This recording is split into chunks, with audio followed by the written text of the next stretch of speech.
ಕೀರಿಕಾಡು Vishnu master ಅವರ ಯಕ್ಷರಸ ಜೀವನ ಆತ್ಮಕಥೆಯ ಕೊನೆಯ ಅಧ್ಯಾಯದ ಆಯ್ದ ಭಾಗದ ವಾಚನ.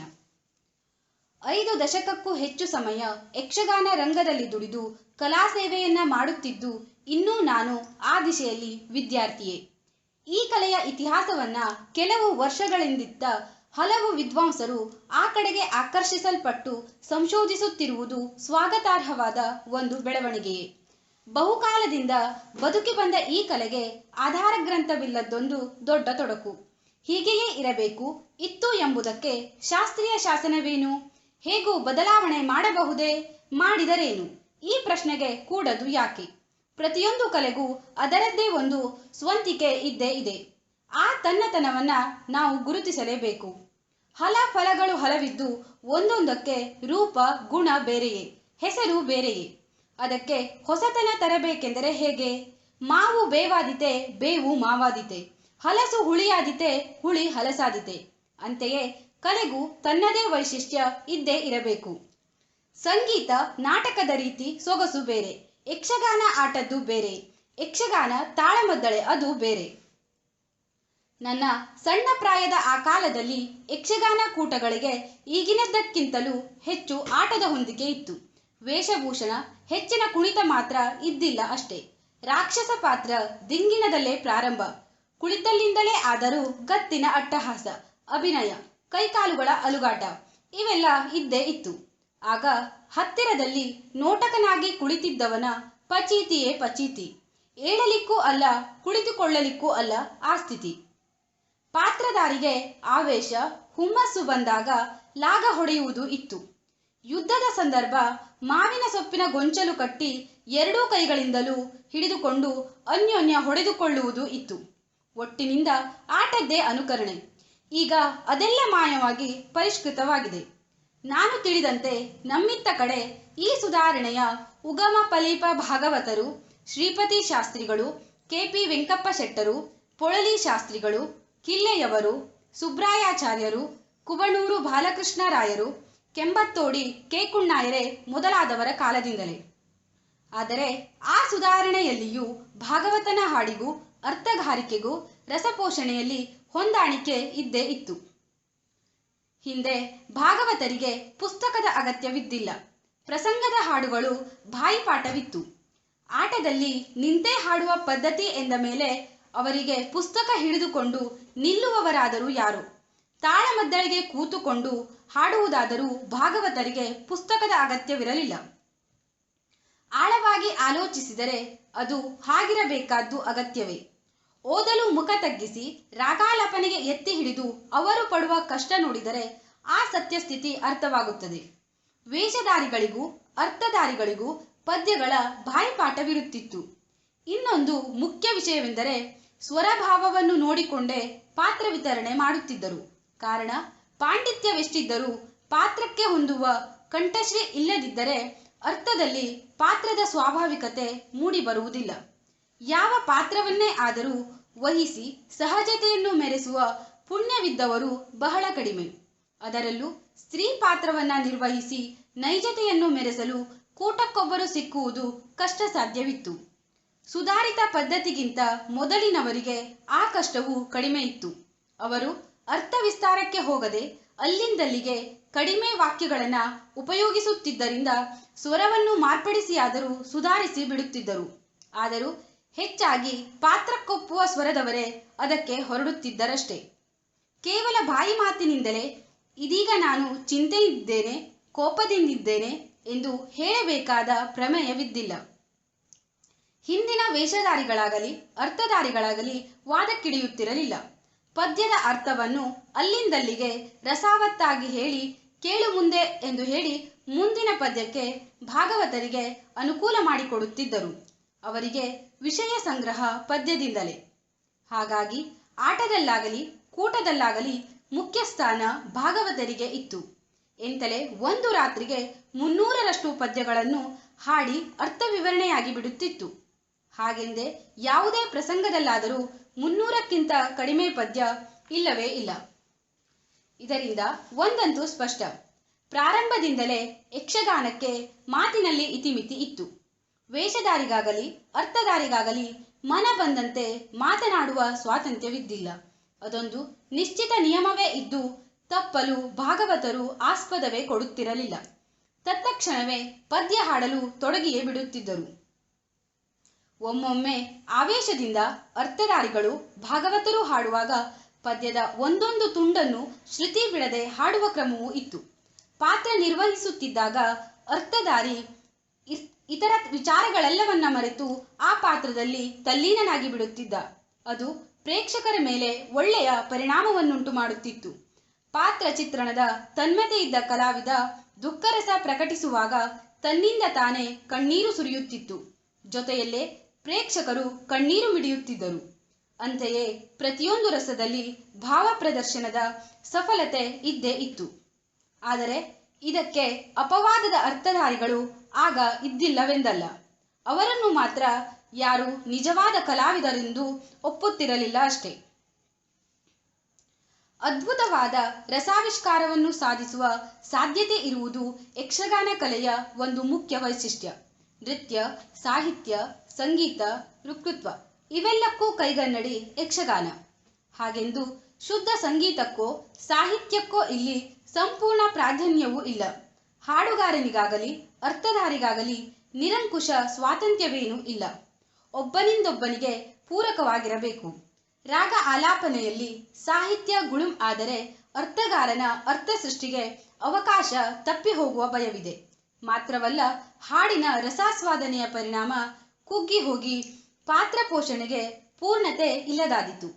ಅರ್ಥಧಾರಿಯೂ ಹಾಗೆಯೇ ಪದ್ಯದ ಭಾವರಸವನ್ನು ಮರೆತು ಹಾದಿ ತಪ್ಪಿದರೆ ಭಾಗವತನಿಗೂ ಶ್ರುತಿಗೆ ಅಂಟಿಕೊಳ್ಳಲು ಅಡಚಣೆಯಾದೀತು.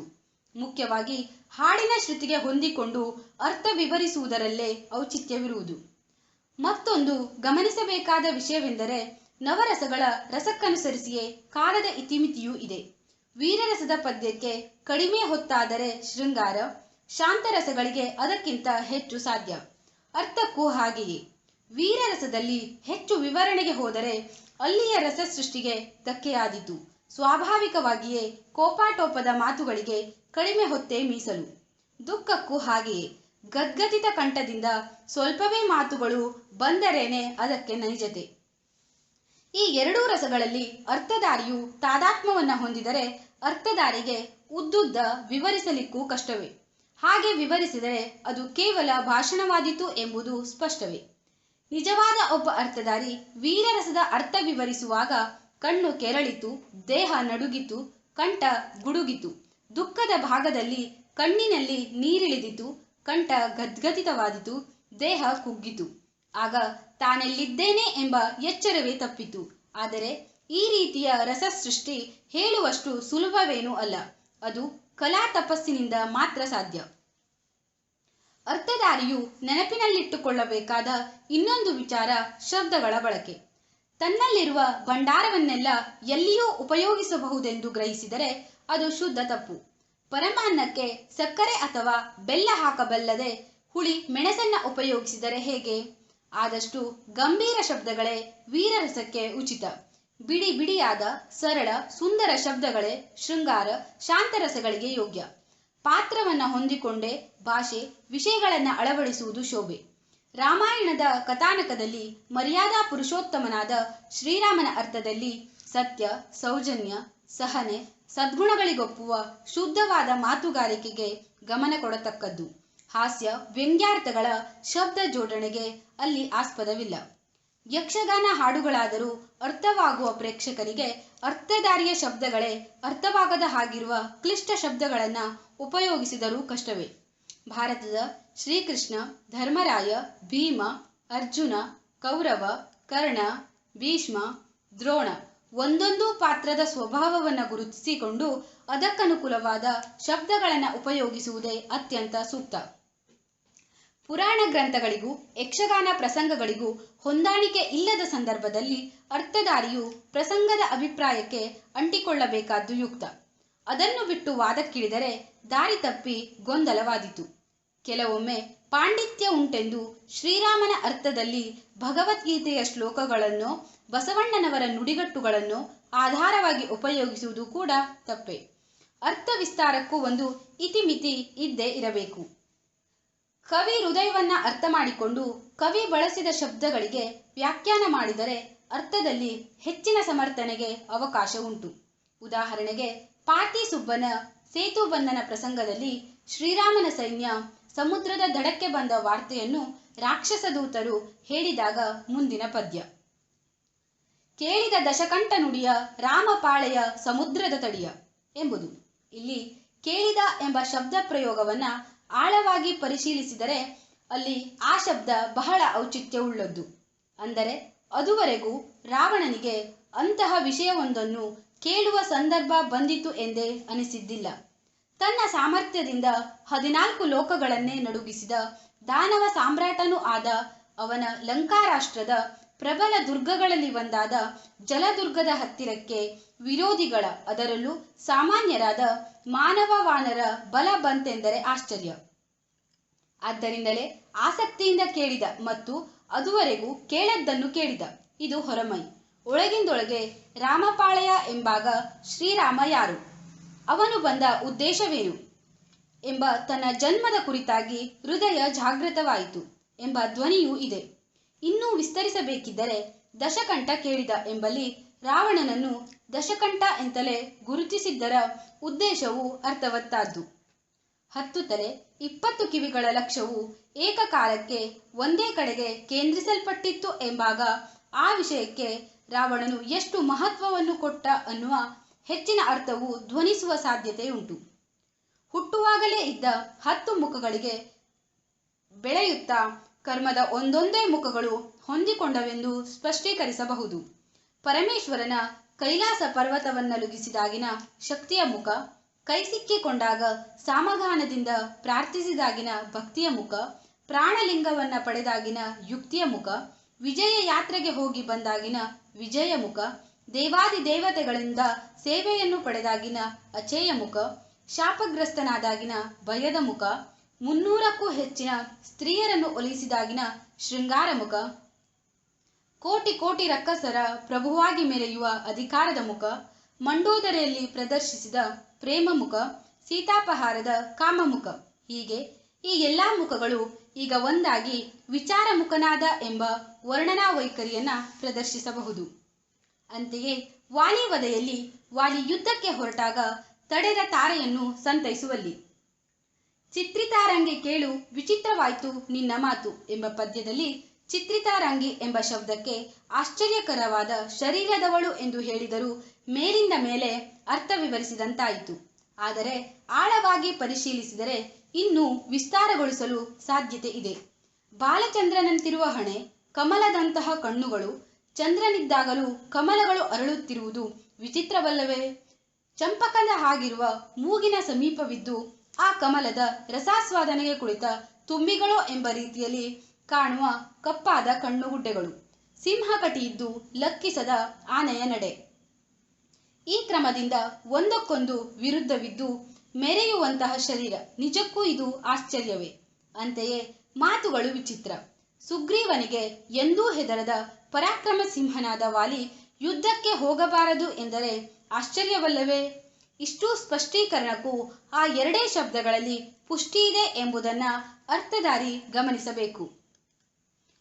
ಪಾರ್ತಿ ಸುಬ್ಬನ ಇನ್ನೊಂದು ಕೃತಿ ಶ್ರೀರಾಮ ಪಟ್ಟಾಭಿಷೇಕ ಪ್ರಸಂಗದಲ್ಲಿ ಕೈಕೈ ಭರತನಿಗೆ ರಾಜ್ಯದ ಪಟ್ಟಾಭಿಷೇಕವಾಗಬೇಕೆಂದಾಗ ದಶರಥ ಮಹಾರಾಜ ಕೈಕೈಯಲ್ಲಾಡುವ ಒಂದು ಪದ್ಯ ಹೀಗಿದೆ: ಕಂಬು ಕಂಟಿನಿ ಚಾರುಶಿಲೆ ಕಮಲಮುಖಿ, ಕುಂಭಕುಚೆ ಪುತ್ತಳಿಯ ಬೊಂಬೆ ಪ್ರತಿರಂಬೆ.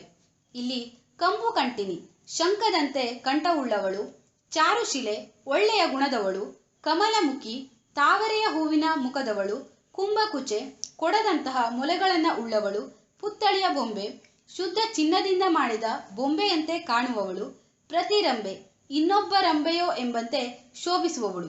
ಇದಿಷ್ಟು ಶಬ್ದಾರ್ಥ. ಆದರೆ ಅತ್ಯಂತ ದುಃಖದ ಈ ಸಂದರ್ಭ, ಅದರಲ್ಲೂ ಮುದುಕ ಕೇವಲ ತನ್ನ ಮನಸ್ಸಿಗೆ ದಾರುಣವಾದ ಚಿಂತೆಗೆ ಕಾರಣರಾದವಳನ್ನು ಇಷ್ಟೊಂದು ವರ್ಣಿಸಿದ ಉದ್ದೇಶವೇನು? ಅದನ್ನು ಅರ್ಥ ಮಾಡಿಕೊಂಡು ಕವಿಗೆ ಅಪಚಾರವಾಗದಂತೆ, ದಶರಥನ ಪಾತ್ರ ಚಿತ್ರಣ ಮಸುಕಾಗದಂತೆ ಅರ್ಥ ವಿವರಣೆ ಮಾಡುವುದರಲ್ಲಿಯೇ ಕೌಶಲ್ಯವಿರುವುದು. ಅದಕ್ಕೆ ನನ್ನ ದೃಷ್ಟಿ ಹೀಗೆ: ಕೈಕೈ ಸದಾ ಪವಿತ್ರ ತೀರ್ಥವನ್ನ ಸುರಿಸುತ್ತಿರುವ ಹಾಗೂ ಮಂಗಳ ಸೂಚಕ ಸುಸ್ವರವನ್ನೇ ನೀಡುತ್ತಿರುವ ಶಂಖದಂತಹ ನಿನ್ನ ಈ ಕಂಠದಿಂದ ಇಂತಹ ಕಠೋರ ಕುಲಘಾತಕ ಮಾತುಗಳು ಹೊರಹೊಮ್ಮಿದುವೆ. ದೈವದತ್ತವಾದ ಯೋಗ್ಯತೆಯನ್ನು ನೀನೇ ಕಳಕೊಂಡೆಯಲ್ಲ. ಅಯ್ಯೋ, ಇದುವರೆಗೆ ಒಳ್ಳೆಯ ಗುಣದವಳು ಅನ್ನಿಸಿದ ಕೀರ್ತಿಗೆ ಅಪಚಾರವಾಯಿತಲ್ಲ. ಸೂರ್ಯೋದಯಕ್ಕೆ ಅರಳುವ ಪದ್ಮ ಪುಷ್ಪವನ್ನ ಹಳಿಯುವ ನಿನ್ನ ಮುದ್ದು ಮುಖ ಸೂರ್ಯವಂಶಕ್ಕೆ ಕರಾಳವಾದ ಕತ್ತಲೆಯನ್ನು ತಂದೊಡ್ಡಿತೆಂದರೆ ಎಂತಹ ವಿರೋಧಾಭಾಸ. ತುಂಬಿದ ಕೊಡದಂತಹ ನಿನ್ನ ಮೊಲೆಗಳ ಹಾಲನ್ನು ಉಣಿಸಿ ತಾಯ್ತನದ ಪ್ರೇಮಾಮೃತವನ್ನ ಸುರಿಸಿ ಯಾವ ಶ್ರೀರಾಮಚಂದ್ರನನ್ನು ಹೆತ್ತಮ್ಮನಿಗಿಂತಲೂ ಹೆಚ್ಚಾದ ವಾತ್ಸಲ್ಯದಿಂದ ಬೆಳೆಸಿದೆಯೋ ಅಂಥವನ ಉತ್ಕೃಷ್ಟಕ್ಕೆ ಅಡ್ಡ ಬಂದು ಕಲ್ಮಶರಹಿತ ಬಂಗಾರದಂತಿದ್ದ ನಿನ್ನ ಮೈ ತುಂಬ ಕೊಳಕನ್ನ ಬಳಿದು ತಾಳ ತಪ್ಪದ ರಂಬೆಯ ಹಾಗಿದ್ದು ಜೀವನ ನಡೆಯಲ್ಲಿ ಹೆಜ್ಜೆ ತಪ್ಪಿದೆಯಲ್ಲ, ಎಂತಹ ಪ್ರಮಾದವಿದು. ಒಟ್ಟಿನಿಂದ ಅರ್ಥಧಾರಿಯು ಪದ್ಯದ ಚೌಕಟ್ಟಿನಲ್ಲೇ ತನ್ನ ಪಾಂಡಿತ್ಯದ ಪ್ರತಿಭೆಯನ್ನ ಕಾಣಿಸುವುದು ಯೋಗ್ಯವೂ ಹೌದು, ಶ್ಲಾಘ್ಯವೂ ಹೌದು. ಹಾಗೆಂದು ರಸಪೋಷಣೆಗೆ ಧಕ್ಕೆ ಬರುವಷ್ಟು ಪದ್ಯಗಳಲ್ಲಿ ಕವಿಯ ಜಾಣ್ಮೆ ಇದ್ದರೂ ಅಷ್ಟನ್ನೂ ವಿಸ್ತರಿಸಿ ಕೆಡಿಸಿಕೊಳ್ಳಲು ಬಾರದು. ಅರ್ಥಗಾರಿಕೆಯಲ್ಲಿ ಇದೊಂದು ಒಳ್ಳೆಯ ಧೋರಣೆ ಎಂಬುದಕ್ಕಾಗಿ ಇಷ್ಟನ್ನು ನಿರೂಪಿಸಿದನೇ ಹೊರತು ಇದೇನು ಅಧಿಕಾರವಾಣಿಯಲ್ಲ. ಇನ್ನು ಹೆಚ್ಚಾಗಿ ವಿವರಿಸುವುದಕ್ಕೆ ಈ ಕೃತಿಯಲ್ಲಿ ಅವಕಾಶವೂ ಇಲ್ಲ. ಪ್ರಾಯಶಃ ಇದುವೇ ಹೆಚ್ಚಾಯಿತೇನು. ನಿಷ್ಪಕ್ಷಪಾತವಾಗಿ ನೋಡಿದರೆ ಯಕ್ಷಗಾನ ಕಲೆ ಎಂದೇ ಹುಟ್ಟಲಿ, ಯಾರೇ ಅದರ ಉಗಮಕ್ಕೆ ಕಾರಣರಿರಲಿ, ಇದುವರೆಗೂ ಅದನ್ನು ಉಳಿಸಿಕೊಂಡು ಬಂದವರು ಹೊಟ್ಟೆಗೂ ಬಟ್ಟೆಗೂ ಗತಿ ಇಲ್ಲದಿದ್ದರೂ ಸ್ವತಃ ಭಾಗವತರಾಗಿ, ಮೃದಂಗ ಚಂಡೇವಾದಕರಾಗಿ, ಅರ್ಥಧಾರಿಗಳಾಗಿ, ವೇಷಧಾರಿಗಳಾಗಿ ಭಾಗವಹಿಸಿ ದುಡಿದವರೇ ಎಂಬುದಂತೂ ನಿಶ್ಚಿತವೇ. ಯಾಕೆಂದರೆ ಹೀಗೆ ಒಬ್ಬರಿಂದೊಬ್ಬರು ನೋಡಿ ಅನುಸರಿಸಿ ಬೆವರಿಳಿಸಿ ದುಡಿಯದಿದ್ದರೆ ಇಷ್ಟಾದರೂ ಅದು ಹೇಗೆ ಉದ್ಧಾರವಾಗಿ ಉಳಿಯುತ್ತಿತ್ತು? ಆದ್ದರಿಂದ ನನ್ನ ಸ್ವಂತ ಅನುಭವದ ದೃಷ್ಟಿಯಿಂದ ಯಕ್ಷಗಾನ ಕಲೆಯನ್ನು ಈಗ ಬಾಯಿಂದ ಯಾರೇ ಎಷ್ಟೇ ಎತ್ತರಕ್ಕೆ ಏರಿಸಲಿ ಸಹೃದಯರು ಸದಾ ಸ್ಮರಿಸಬೇಕಾದ್ದು ಬಹುಕಾಲದಿಂದ ಈ ಕಲೆಯಲ್ಲೇ ಕಲಿತು ದುಡಿದು ಅಳಿದ ಉಳಿದ ಕಲಾವಿದರನ್ನು ಹಾಗೂ ಆಯಾ ಕಾಲದ ಪ್ರೋತ್ಸಾಹಕರನ್ನು. ಇನ್ನು ಕಲಾವಿಮರ್ಶೆ ಅದು ಅವರವರ ಸ್ವಾತಂತ್ರ್ಯ. ಸಲಹೆ ಸಹಕಾರ ಯಾವುದೇ ಕಲೆಗಾದರೂ ಅತ್ಯಂತ ಅವಶ್ಯಕ. ಅಂತೂ ಪಾಮರರಿಂದ ಪಂಡಿತರವರೆಗೂ ಮನೋರಂಜನೆಯನ್ನಿತ್ತು ಜನಜೀವನದಲ್ಲಿ ಜೀವಂತವಾಗಿ ಬೆಳಗುವ ನಮ್ಮ ಯಕ್ಷಗಾನ ಕಲೆ ವಿಶ್ವವ್ಯಾಪಕವಾಗಿ ಹಬ್ಬಿ ಕೀರ್ತಿ ಗಳಿಸುವಂತಾಗಲಿ. ಶ್ರೀ ಗೋಪಾಲಕೃಷ್ಣ ಸ್ವಾಮಿ ಸಕಲ ಸಂಪತ್ತು ಭಾಗ್ಯಗಳನ್ನಿತ್ತು ಸಂರಕ್ಷಿಸಲಿ ಎಂದು ಆ ಮುನಿಪುರೇಶನ ಸನ್ನಿಧಿಯಲ್ಲಿ ಅನನ್ಯ ಭಕ್ತಿಯಿಂದ ಪ್ರಾರ್ಥಿಸಿಕೊಳ್ಳುತ್ತೇನೆ. ಕಿರಿಕ್ಕಾಡು ಅವರ ಆತ್ಮಕಥೆಯ ಕೊನೆಯ ಅಧ್ಯಾಯವನ್ನು ನಾನು ಹೇಮಾಗೌಡ 1/10/2020 ಹಿರಿಯಡ್ಕ ಸಂಸ್ಕೃತಿ ಸಿರಿ ಟ್ರಸ್ಟ್ಗಾಗಿ ವಾಚನ ಮಾಡಿದ್ದೇನೆ.